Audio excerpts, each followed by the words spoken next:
Hey guys, welcome back to another video. My name is Shivan and I'm soon to be a third year medical student at King's College London. And in today's video, we're going to talk about having a social life in medical school. This is a bit about having a social life at university in general, but more specifically about medical school. So there's this big rumor that medical school is just all about studying, hard work. There's no time for anything else, and that's absolutely not true. Yes, there's a lot of studying, and yes, it's hard work, but you can balance that with other aspects of your life as well, including having a social life. In fact, having a social life can help you out in medical school as well, and it can make you a more successful medical student.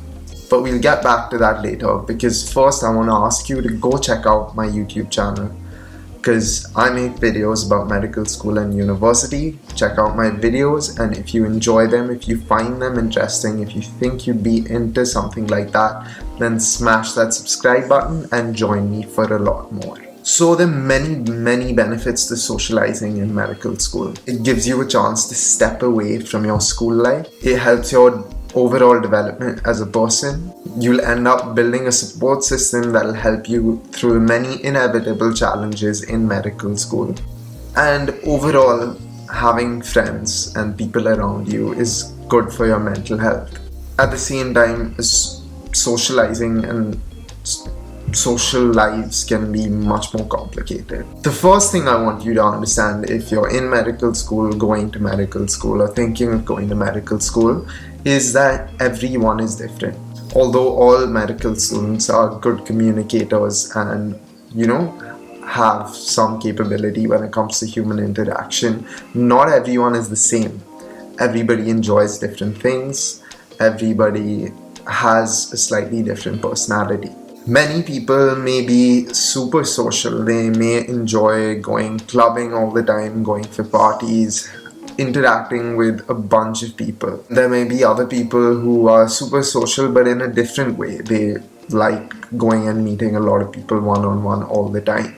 There may be people who have a group of friends, and that group of friends does everything together. And to be honest, most people are a mix of all of this and much more. I know the very mainstream idea at university is that you have to go clubbing or you have to go partying to make a lot of friends, and that's the best way to establish yourself socially and be part of a group or something like that. But to be honest, you don't have to do anything you don't want to. There's always another way. Because at the end of the day, the activities you enjoy and the things you want to do are what's going to end up picking your friends for you. If you do something that you don't enjoy, you'll be surrounded with people who like doing something you don't enjoy. That doesn't mean that you can't be friends with people who enjoy doing different things. You just want to be sure that the people you surround yourself with and your friends have some similarities to you, and at least have some similar priorities in life. Otherwise, there's a lot of area to sort of clash and for conflict in general. At the same time, if you enjoy clubbing and you enjoy going to parties and all, then that's not really a problem for you, because if you enjoy doing that stuff, there are many opportunities to do it at university, and especially in your first few years of medical school. But I just warn you, be careful, because it's a difficult lifestyle to lead in medical school. Because usually clubbing and parties and stuff like this end really late at night. And in medical school, your schedule is kind of rigid. You have things that you have to do early in the morning, sometimes in the week. From personal experience, I can say that you'll be absolutely knackered on placement or for whatever sort of classes you're going for, because you would have been sleep deprived either that day or the day before, and you will really be suffering early in the morning. Now, let me share a bit of my experience with you. So I've gone through many phases. So one of them was when I was in accommodation, living in halls during my first year, and this was honestly one of my favorite times. It was a great place to interact with people, a lot of times just like, chilling in someone's flat, or just going for walks and stuff like that. Obviously, my first year was during COVID, so there weren't that many options for things to do anyway. But I actually really enjoyed that because you had to get sort of creative with, activities and stuff like that. That's a great form of social interaction. If you have the option of living in accommodation, I would definitely recommend it. It's a great place to meet friends. It's a great place to get close to people because at the end of the day, you're basically living in the same place, living alone for pretty much the first time. And in sort of figuring that out together, you end up becoming good friends. I've also experienced the sort of clubbing and partying phase, going out at night several times a week. And to be honest, it was fun sometimes, but I really didn't find it to be too sustainable, and it didn't fit in with my life very well. So I just decided that it wasn't for me, and I enjoyed it for the time that it was there, but it's not something that I wanted to sort of continue doing. But you can, if it's something you enjoy. If you find a way to make it work with your daily routine and stuff like that, then by all means go for it. I've also gone through the isolated phase where I didn't have any purposeful social interaction for a few months. Like, I didn't go out of my way to meet anyone. I ended up meeting people here and there on like placement and in classes and stuff like that, but I did not intentionally go and see or meet anybody. And yeah, I mean, I didn't notice for a long time. That's why it went on for so long. But at the same time, I don't fully recommend it, because suddenly when you're like, oh crap, I haven't interacted with anybody, I should probably go and speak to someone or meet someone, you feel a bit left behind because you've not spoken to anyone or met anyone in a really long time. So I don't recommend that. I also want to compare university to school a little bit, and medical school to school. In medical school, you're starting off with a clean slate.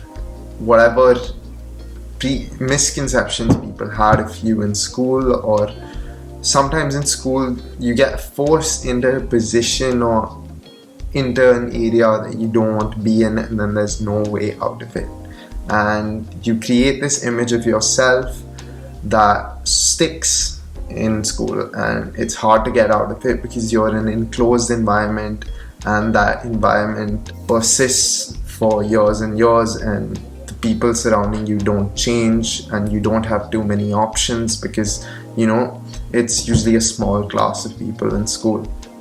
But at university, it's not the same at all. Like I said, it's a clean slate. Nobody knows anything about you. You can be the person that you think you are, and also you're not surrounded by a limited number of people. Most people will never even know you. And in medical school, usually, I mean, it depends on the medical school, but cohort sizes vary. If you're in a massive cohort, to many people, you may be a stranger 5 years later once you're done with medical school as well. Don't really worry too much about, forming an image for yourself, because in a way it's kind of nice, because in medical school or university you are pretty inconsequential. You're one amongst hundreds or thousands of people. You can really be who you want to be, surround yourself with who you want to surround yourself with, and you should really take advantage of that. You have so many options in terms of the people you come across. You'll definitely find someone who you'll get along with, someone who's like you. You may find people who are not like you as well. You may sort of have conflicts with people, but don't focus on that. Try and make the most of the opportunities that come towards you at this time. So I wanted to mention that people are usually really friendly in medical school and university, and because of that, you find many more opportunities to, get to know people and to make friends and to form meaningful connections. So yeah, it's not that intimidating. It's actually pretty easy. Overall, I have a bit of advice to finish this off. So my first thing would be to try new things and try out everything that you can. If you know there's something you really don't want to do, then don't do it. But try out different things, different sort of social settings and stuff like that, and you may just find one that works well for you, and one that you really enjoy. And if you don't try it, you'll never know. So definitely give everything a shot. Don't force things. Don't force yourself into any situations that you don't want to be in. If you know you don't enjoy something, if you know you don't want to do it, don't do it. If you know you don't want to go out and eat all the time, don't go out and eat all the time. If you don't want to go to a club, don't go to a club. If you don't want to meet someone somewhere, don't. And I'd say, if anything, medical school is a long journey. And just remember that there will be phases. You will go through phases. Your daily life will look very different every couple of months, and when I look back on medical school, I look at it in chunks. I remember it as different phases that I've gone through, and I know that I'm going to go through many more. My life's not going to be the same for an extended period of time. Things will keep changing, and you just have to accept that, and you have to embrace it, thinking that, if it keeps changing, I'll just keep experiencing new things, and I may like some of them and I may not. So I hope you enjoyed the video. I hope you found it interesting. I know this was a lot of talking, but I hope it gave you some insight to what socializing or having a social life at medical school or university, what it looks like, and what the whole situation is. And as usual, if you have any questions, drop them down in the comment section below, or DM me on Instagram or wherever. If you like this video, if you found it sort of useful and insightful, then drop a like, and then smash that subscribe button, and share the video with your friends who have started medical school, will be starting medical school, thinking of applying to medical school. And with that, I will see you in the next one.